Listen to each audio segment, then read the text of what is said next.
těch nervů, toho vyhrožování a všeho možného. Bohužel. Takže se hlásíte paní ještě učitelka Veda, paní ředitelka. Pak ale bychom, pane Vrňáku, nemohli dělat vůbec nic. Ano. A jako budeme spokojení a budete chodit a budete zase se obracet na nás a budete hubovat, že tady nic se nerozvíjí, nic se nedělá. Nemá cenu hovořit o platech. I když nám někdo slíbí plat nějaký, ta doba přinese úplně jiný plat. A jestli ta firma prostě nebude mít zaměstnance, tak bude muset zvyšovat platy. To taky nejde, jako, je to strašně těžké. Třetinu zaměstnanců byli z Český, jinak 2/3 byli cizinci. Celou dobu. Pak se to otočilo, najednou všichni byli naši a teď už mně to připadá, se to otáčí a už to jde zase před cizinu. Lidi nemají, berou i ty, který 3krát vyhodili, tak ty vzali zpátky. Takže se to otáčí zase. Takže skončí to zase u cizinu.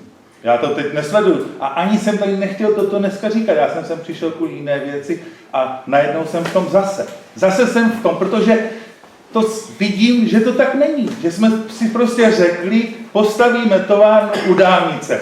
A tu základní věc jsme nikdy neudělali. A už tomu bude aspoň 20 let. A neudělali jsme to do dneška. Bohužel. Jsem proto, ať se prostě rozvoj, ať existuje.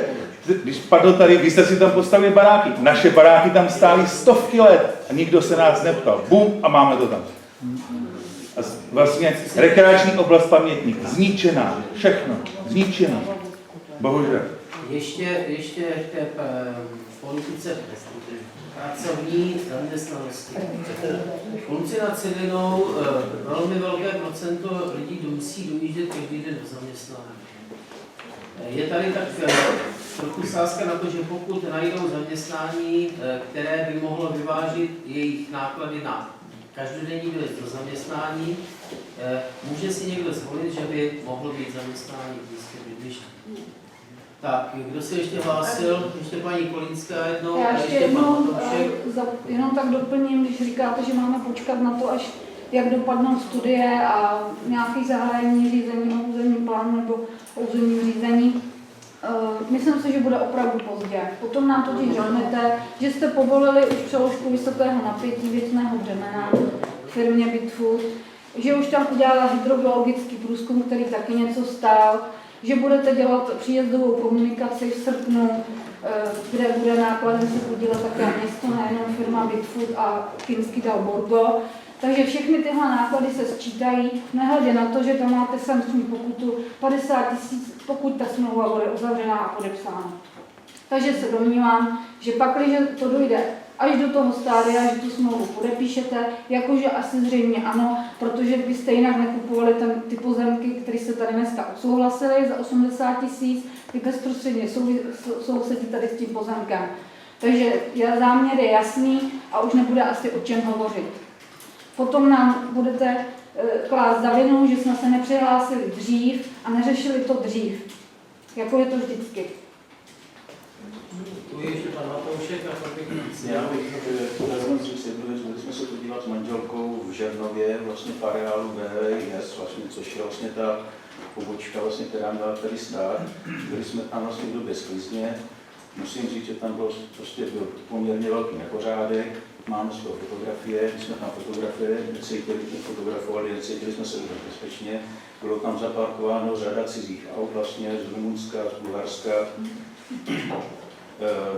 Bylo tam nastartována celá řada nákladních automobilů, byl tam hluk jako hrom. Bavili jsme se potom vlastně s místníma obyvatelema. Místní obyvatelé na to mají názor takovej, že to úplně rozvrátilo chod v té dědině, že ty obyvatelé se o tamtud stěhujou, místo toho kupují ty domky, řeknu někdo, kdo obchoduje vlastně nemovitostma a pronajímá to těm pracovníkům, kterým tam jsou. Pracovníci z té jediny, jich tam pracuje minimálně nebo strašně málo, nebo téměř vůbec nikdo. Údajně to je řešení tak, že prostě přes agenturu si najímali pracovníky, platí jim minimální mzdu a čerpí, jak to všechno, vlastně tohleto. Když říkal, že jde pán třeba se psem, tak říká, že ani za lesem prostě není klid, že to je slyšet vlastně celý vesnici. Jediný, co je spravedlivý, je to, že kolem starosty, který tam má nově postavený, musí projet všechny automobily. Takže to je jenom...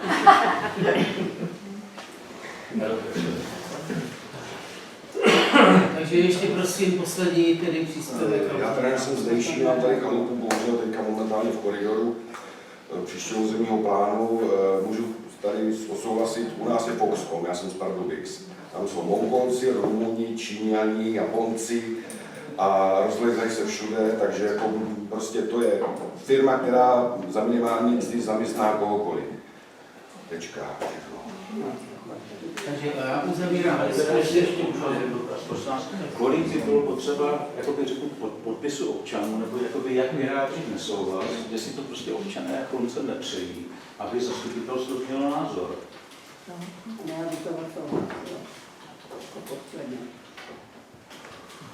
Protože já si myslím, že teď budete rozhodovat o něčem, co si fakt řada tlumičáků nepřeje. Tak a vy víte, že si to řada tlumičáků přeje a my nevíme, kolik tlumičáků si to přeje. Já se ptám, kolik by bylo potřeba jako řeknu hlasů, nebo tak, aby to změnilo rozhodnutí zastupitelstva. Takže, paní Bernardová, Šlo by vyjednat se zástupci firmy nějakou opravdu exkurzi k ním do nějakého závodu, aby tam někdo Exkurzi nevyjednávat, je tam bez ohlášení.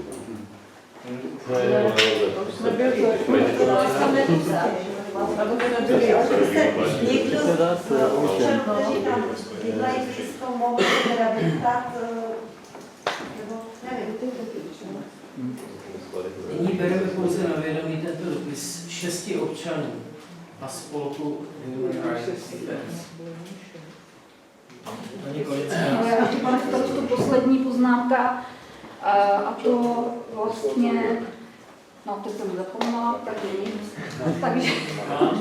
Něco, jmenuji se Baso. To je celkem jednoduchý. Kolik občanům to vadí? Máte územní plán, konce, podívejte se na spravedlnost a okolí. A máte to jasný, kolika lidem to vadí. Proboha, proč se budeme bavit, si to baví 4 lidem, nebo 4 lidi vám to poslali. Tam máte, na mapě máte všechny baráky, kterých se to týká. Úplně jednoduché. Ale jenom ještě, už jsem se vzpomněla, co jsem chtěla dodat. Jenom, že se to nebude týkat jenom té naší lokality tady vzadu. Uvědomte si, že to bude mít negativní dopad na celé město, na všechny, pro všechny komerčáky.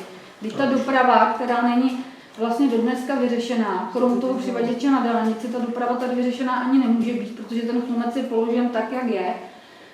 Jako třeba na Bydžov, kudy budou jezdit ty auta, teda na Bydžov, mě řeknete, centrem nebo ulicí Nádražní a budou čekat u závor, až projedou všichni po hlavní ulici a budou výjíždět na tu vedlejší.